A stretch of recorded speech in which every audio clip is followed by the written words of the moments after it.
Hai guys, apa kabar kalian semua? Welcome back to Ruang Gelap dengan gua Amira. Masih sekitar seputar cerita horor seperti kemarin. Ini adalah cerita horor yang gua ambil dari thread Twitter yang sempat viral di tahun 2018 lalu. Cerita ini adalah cerita nyata dari Kak Arya dari Twitternya @arangga_arya yang menceritakan kisah yang sangat seram terjadi di Gunung Salak di tahun 2008. Kayaknya gue udah bilang deh itu.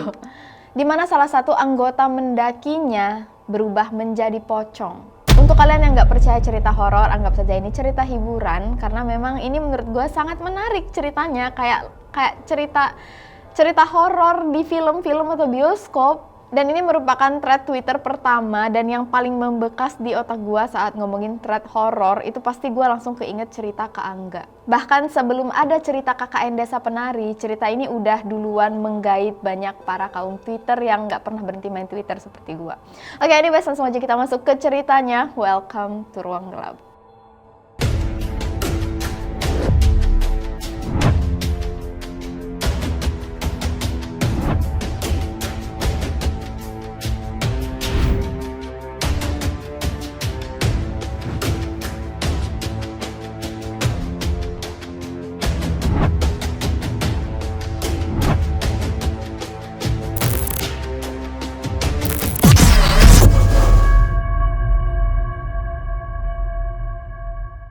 Di sini gue akan kenalkan dulu tokoh Kak Arya. Di sini gue panggil Arya aja ya, biar nggak panjang. Di tahun 2008, Arya merupakan anak SMA. Arya berasal dari keluarga yang ekonominya itu sedikit kurang mampu. Jadi sejak kecil dia itu memang sering kerja.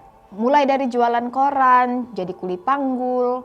Pokoknya adalah seorang pekerja keras yang berusaha untuk membantu ekonomi keluarganya, apalagi ibu dan adik perempuannya.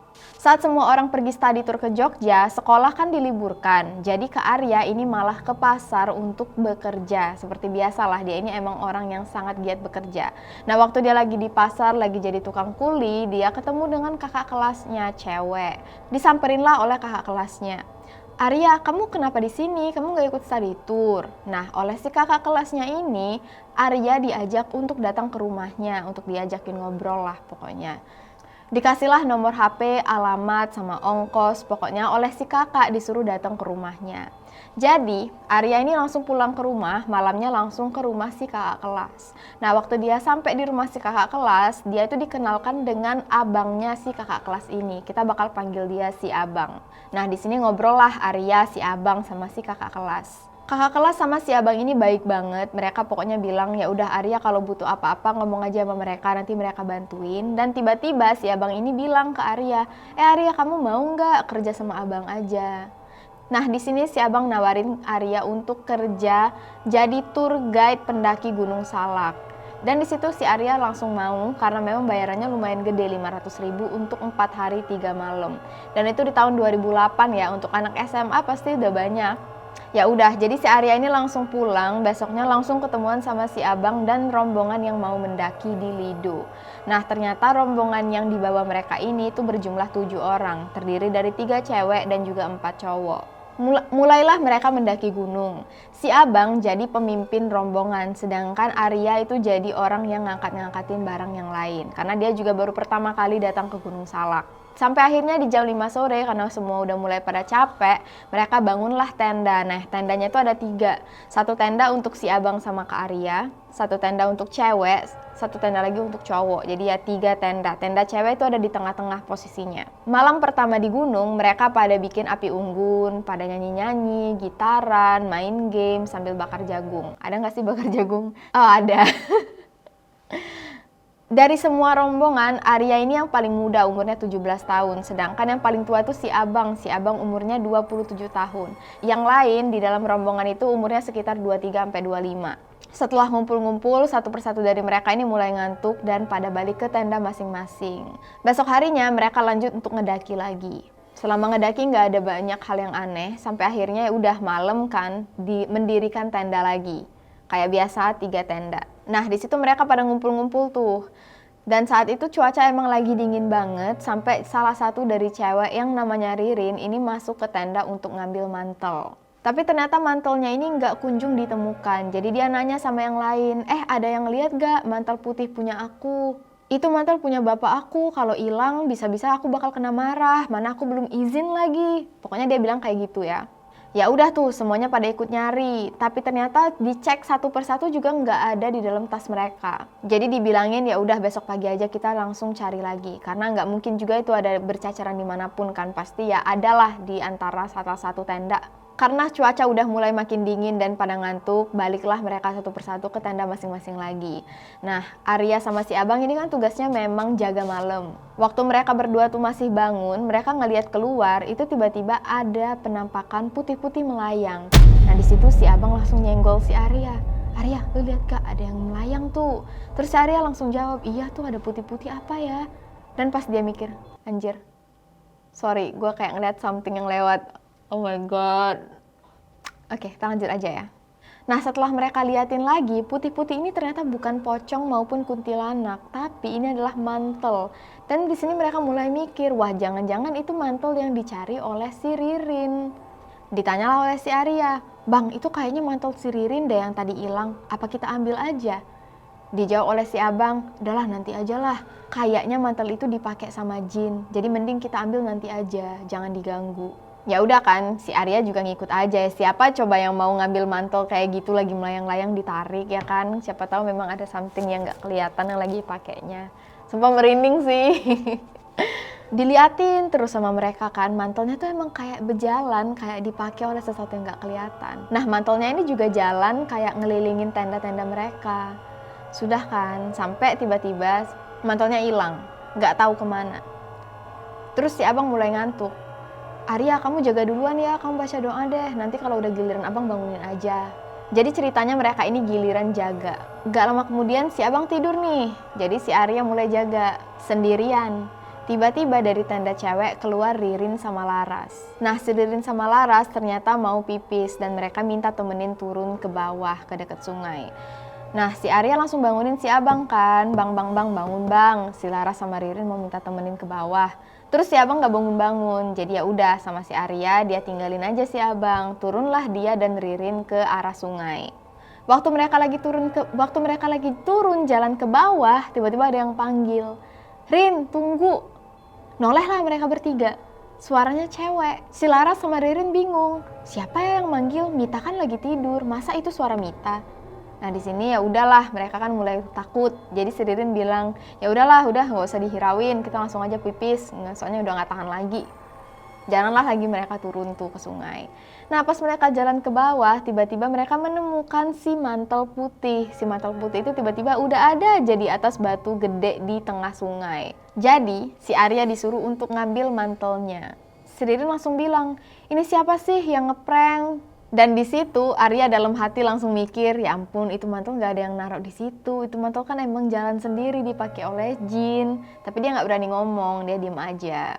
Selesai mereka dari sungai, naiklah balik mereka ke tenda. Terus ternyata di dekat api unggun ada Mita. Nah di situ langsunglah Laras sama Ririn nanya, Mit lu tadi ya yang manggil kita? Si Mita jawab, wah gue nggak tahu, gue aja baru bangun tidur, kaget lihat kalian udah nggak ada. Ini aja gue mau bikin bandrek. Di situ mereka bertiga udah mulai saling bertatap-tatapan karena mereka jelas banget dengar ada yang manggil. Cuman ya sudahlah, kalau Mita bilang bukan dia ya berarti ada sesuatu lain. Jadi ya udah disuruh tidurlah semuanya. Tapi si Arya nih nggak bisa tidur, dia kepikiran terus. Itu tadi siapa yang pakai mantelnya Ririn ya? Terus siapa ya tadi suara yang manggil-manggil Ririn? Terus gimana juga itu mantel bisa ada di batu di dekat sungai? Sampai akhirnya besok harinya terjadi hal yang sangat-sangat mengerikan yang bikin mereka semua gak pengen lagi balik ke Gunung Salak. Oke, jadi ceritanya di malam ketiga, mereka lagi kumpul-kumpul seperti biasa di luar, mengitari api unggun. Nah, waktu lagi cerita-cerita memang keadaannya lagi dingin banget. Jadi si Ririn ini berdiri terus bilang, aduh aku mau ngambil mantel aja dingin banget. Masuklah dia ke tendanya. Nah, waktu itu tiba-tiba Ririn ini teriak, lepasin. Jadi semua orang tuh pada langsung bangun dan langsung masuk ke dalam tenda cewek, ngeliat Ririn kenapa. Di situ posisinya si Ririn tuh pakai mantel putih dan dia nggak bisa ngelepasin mantel itu. Ririn ini kayak orang yang kesurupan, dia kejang-kejang teriak-teriak dan semua orang tuh pada megangin badan dia, tapi emang saking dia tuh kuat, tendanya sampai rusak dan tiba-tiba dia itu lari ke tempat lain. Tapi dia ini larinya bukan lari, melainkan lompat-lompat kayak pocong. Ririn sambil nangis minta tolong dibukain mantelnya. Nah, dikejarlah oleh mereka semua. Tapi Ririn ini loncatnya makin lama makin jauh, makin tinggi loncatannya, kayak bukan manusia lagi. Yang awalnya loncat-loncat di tanah, lama-lama loncatnya ke atas pohon. Nah, waktu dikejar ke atas pohon, dia loncat lagi ke pohon lainnya. Pokoknya ini udah di luar nalar manusia. Waktu dia loncat-loncat, dia ini masih nangis minta tolong untuk bukain mantelnya. Tapi lama-kelamaan, wujud Ririn sedikit demi sedikit berubah jadi kayak pocong. Awalnya sedikit demi sedikit kayak bentar manusia, bentar pocong, bentar manusia, bentar pocong. Tapi lama-lama dia beneran jadi pocong bener. Kejadiannya terjadi dengan sangat cepat sampai-sampai mereka semua nggak sadar. Dan saat itu mereka semua tuh panik, ngejar, tapi mereka juga nggak tahu gimana cara nangkep atau ngejar pocong. Ririn masih loncat-loncat ngiterin mereka, minta tolong bukain mantelnya. Kondisinya saat itu Mita pingsan, Laras nangis, terus yang lain tuh pada baca doa berusaha untuk ngejar tapi yang nggak kekejar. Lalu tiba-tiba api unggun mereka itu mati. Keadaan gelap gulita. Di situ mereka masih bisa denger Ririn nangis. Semua orang tambah panik, bahkan Arya sendiri ini sampai nangis juga.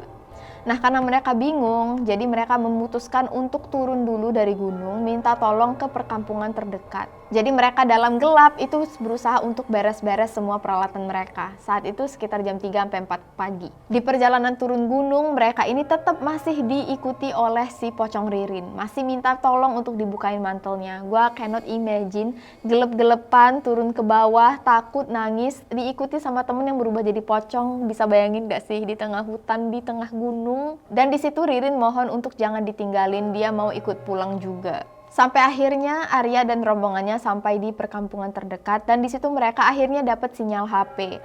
Nah, telepon yang pertama kali masuk itu dari HP Ririn. Pas dilihat itu ternyata bapaknya Ririn yang nelpon.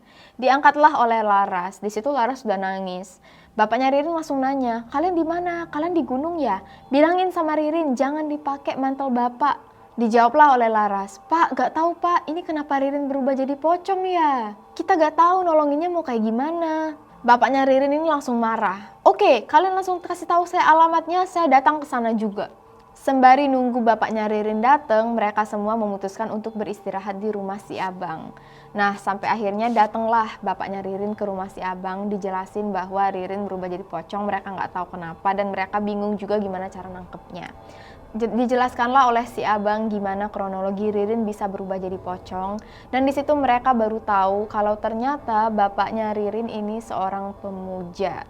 Jadi mantel yang dibawa oleh Ririn itu sebenarnya merupakan jimat dan gak boleh dipakai. Gara-gara Ririn pakai mantel itu makanya dia berubah menjadi pocong. Hal ini sangat berbahaya karena kalau Ririn enggak ditemukan dan enggak dilepas dari mantel itu selama 1 minggu, Ririn sudah pasti akan mati.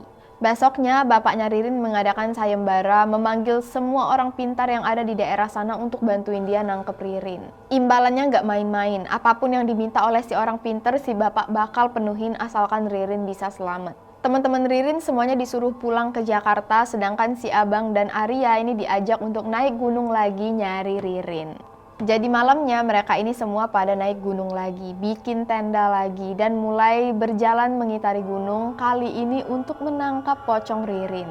Arya ikut keliling di gunung-gunung dengan orang pinter, dan di situ bukannya ngelihat pocong Ririn, mereka malah ngelihat penunggu-penunggu lainnya. Salah satu yang paling serem bagi Arya itu adalah penunggu Gunung Salak, yang wujudnya itu kayak kakek-kakek, tapi badannya gede banget dan suaranya menggelegar. Nah, ditanyakanlah di mana posisi pocong Ririn ke penunggu Gunung Salak ini. Dan si penunggu Gunung Salak bilang pocong Ririn baru aja mereka usir karena Ririn itu masih hidup. Dia nggak semestinya ada di alam Gunung Salak. Di mana letak pocong Ririn, si penunggu gunung juga nggak tahu. Jadi akhirnya mereka turun lagi dari Gunung Salak karena tahu udah pasti Ririn nggak ada di Gunung Salak karena udah diusir. Nah, mereka ini berusaha untuk mengumpulkan dari warga sekitar kalau ada yang ngeliat pocong, kasih infonya ke mereka karena mereka lagi pengen nangkep pocong itu. Selama 7 hari mereka keliling sana-sini itu nggak ketemu. Nah, di malam terakhir, malam yang sangat-sangat krusial, tiba-tiba ada info kalau ada pocong yang duduk di salah satu rumah perkampungan warga. Langsung didatenginlah orang mereka ke perkampungan warga ini dan memang ternyata bener ada pocong yang sering banget nungkring di atas genteng si warga. Dan ternyata itu memang pocong Ririn. Jadi akhirnya Ririn berhasil ditangkap. Begitu pocong Ririn ditangkap, itu ada ustadz yang doa-doa, ada orang pinter yang berusaha untuk ngelepas mantelnya, sampai akhirnya berhasil dilepaskanlah si mantel ini. Mantelnya langsung dibakar, Ririn itu dalam keadaan yang kotor dan lusuh, tapi alhamdulillah selamat. Nah, Ririn langsunglah dibawa pulang balik ke Jakarta. Setelah beberapa hari Ririn dan bapaknya dan juga orang-orang lain berhasil pulang ke Jakarta, tiba-tiba Arya ini ditelepon oleh keluarga Ririn, disuruh untuk datang jengukin Ririn di rumahnya. Jadi datanglah si Arya dengan si abang ke Jakarta. Ternyata Ririn ini tinggal di daerah rumah Pondok Indah dan memang orang kaya banget. Ririn saat itu keadaannya udah normal dan sekitar jam 3 sore Arya dan si abang pamit buat pulang. Tapi ternyata Ririn ini nahan-nahan Arya untuk gak pulang. Sampai akhirnya Arya terpaksa untuk nginep karena si Ririn maksa-maksa minta ditemenin. Jadi akhirnya ngineplah Arya di rumahnya Ririn. Posisinya Arya tidur di tengah rumah, di depan TV, di sofa di tengah rumah. Di belakangnya itu memang ada tangga. Nah, waktu si Arya lagi nonton dan udah mulai ketiduran, tiba-tiba ada yang manggil dia, "Arya, temenin Ririn dong." Waktu Arya noleh, dia ngelihat penampakan pocong di tangga. Dan ternyata Ririn berubah lagi jadi pocong. Di sini Arya langsung manggil mama dan papanya Ririn, tapi nggak ada yang keluar juga. Nah, agak lama akhirnya bapaknya keluar dan di situ bapaknya langsung gendong pocong Ririn buat masuk ke kamarnya lagi. Nah, di situ diceritainlah oleh bapaknya Ririn bahwa Ririn memang kalau lewat dari jam 12 itu masih berubah jadi pocong dan ini bakal terjadi selama 99 hari. Waktu ditanya kenapa, ini karena mantel atau jimat yang tadinya didiamin oleh iblis, jimat ini sebenarnya tempat atau rumah si iblis. Jadi waktu mantelnya udah dibakar, si iblis gak ada tempat lagi untuk singgah atau untuk berlindung. Jadi dia marah dan dia ngambil raganya Ririn untuk dibawa ke pertambangan. Oke, sekarang mungkin agak bingung. Jadi kenapa tiba-tiba ke pertambangan? Jadi di sini si bapaknya mulai cerita asal usul mula kenapa bapaknya punya jimat. Jadi ceritanya bapak Ririn ini adalah pengusaha batu tambang. Batu bara tambang. Nah, dulu banget di pertambangan itu sering banyak masalah. Waktu dipanggil orang pintar, ternyata pertambangan ini merupakan sarang seorang iblis. Nah, bapaknya ini manggil orang pintar untuk membuat perjanjian dengan si iblis supaya si iblis enggak menyulitkan usaha si bapak. Nah, di sini si bapak membuat perjanjian dengan si iblis, perjanjian yang sebenarnya terlarang. Di mana si iblis memberikan syarat kalau si bapak ingin bisnisnya nggak terganggu, si bapak harus menjaga si iblis terus ada di dekatnya. Ya Allah, romantis banget. Jadi si iblis ini minta dibelikan suatu barang di mana dia bisa tinggal di barang itu dan harus ada terus di dekat si bapak. Tapi dijawab si iblis kalau memang si bapak gak mau ada urusan dengan dia lagi, dia minta tumbal. Dan tumbalnya itu harus keluarga atau orang terdekat si bapak atau bahkan si bapaknya sendiri. Lain dari itu dia gak mau. Dan nah karena si bapak gak mau ngasih tumbal, makanya si bapak menyetujui untuk selalu menjaga atau memelihara si iblis di dalam jimat ini, yaitu mantelnya. Nah harusnya mantel ini kan gak boleh dipakai, ternyata dipakai oleh Ririn, makanya Ririn berubah jadi pocong. Nah karena mantelnya dibakar, jadi si iblisnya juga marah. Disinilah jadi ada konflik lagi yang menyebabkan Ririn tiap jam 12 malam itu masih berubah jadi pocong. Kalau dari kalian ada yang mau bayangin gimana rupa pocong Ririn, ini katanya itu kayak orang yang baru habis aja meninggal. Jadi kain kafannya itu katanya kotor, terus mukanya pucat dan juga 2 lubang hidungnya dimasukin kapas. Mukanya serem, pucat, ya gitulah pokoknya kayak orang yang baru meninggal ya. Satu-satunya cara untuk menyelamatkan Ririn adalah dengan menyediakan kembali rumah untuk si iblis. Nah, kenapa nggak langsung aja dibeliin mantel baru untuk si iblis? Karena si iblis maunya mantel yang sama, dia nggak mau yang beda. Dan ternyata mantel yang dijadikan rumah tadi adalah sebuah hadiah dari kakak pertamanya Ririn yang tinggal di Australia. Nah, mantel ini rupanya mantel limited edition. Produknya cuma ada 100 di seluruh dunia. Orang tua Ririn udah minta kakaknya Ririn untuk cari mantel yang persis sama. Tapi kakaknya Ririn gak dikasih tahu kalau adiknya itu lagi dalam posisi yang sekarat kayak gini. Nah, si bapak lalu meminta Arya untuk menemani Ririn tidur. Si bapak pergi tuh dari kamar. Tiba-tiba HP-nya Ririn bunyi dan diangkatlah oleh si Arya. Ternyata yang nelpon adalah kakak Ririn. Nah di situ Arya langsung jelasin ke kakaknya Ririn tentang semuanya. Dia bilang kakaknya Ririn mesti cari mantel karena kalau mantel itu nggak ketemu, Ririn bisa meninggal. Di situ kakaknya Ririn langsung nangis dan langsung beli tiket untuk pulang ke Jakarta. Dari Australia besoknya kakaknya Ririn langsung sampai, dan waktu dia ngelihat kondisi adiknya udah jadi pocong, dia itu bener-bener nangis banget. Dan di situ dia langsung minta Arya untuk nemenin dia cari mantel yang ada.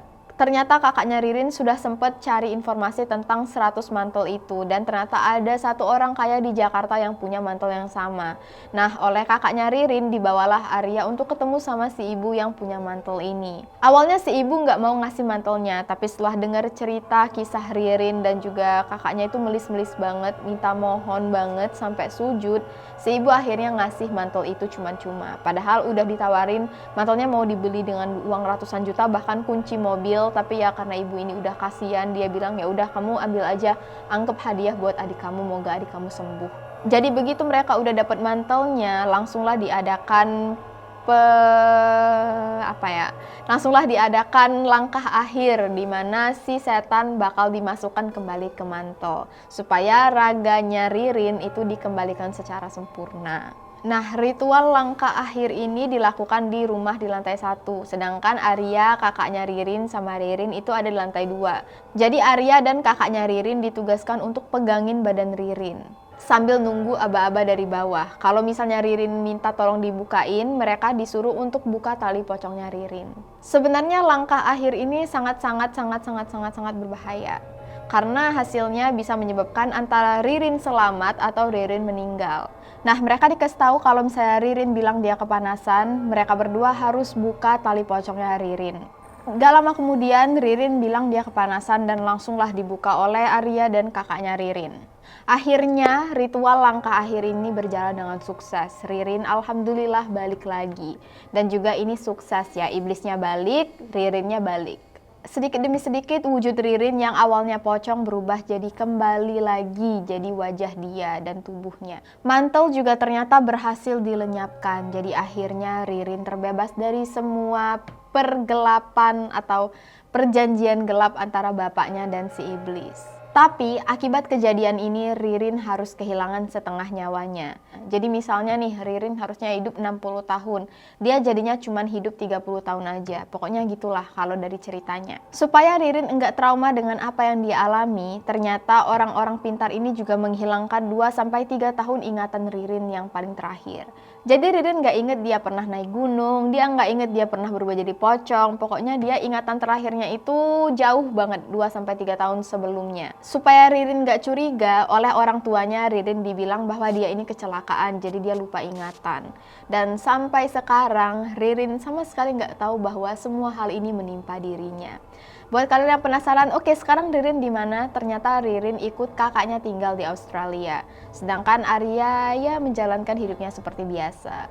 Percaya atau nggak percaya, tapi gue yakin dari sini kita bisa mengambil hikmah atau lessons atau pelajaran dari cerita ini, yaitu ya jangan terlibat dengan hal-hal seperti perjanjian dengan hal-hal gaib, karena memang kita nggak tahu kekuatan apa aja yang ada di luar kita dan apa aja yang bisa terjadi dengan diri kita karena melakukan hal-hal yang bisa dibilang musyrik, yang merupakan salah satu dosa terbesar bagi agama Islam. Semoga cerita kali ini menghibur dan bermanfaat bagi kita semua. Thank you lagi untuk Kak Arya atas ceritanya. See you guys on the next video. Stay safe and stay alive.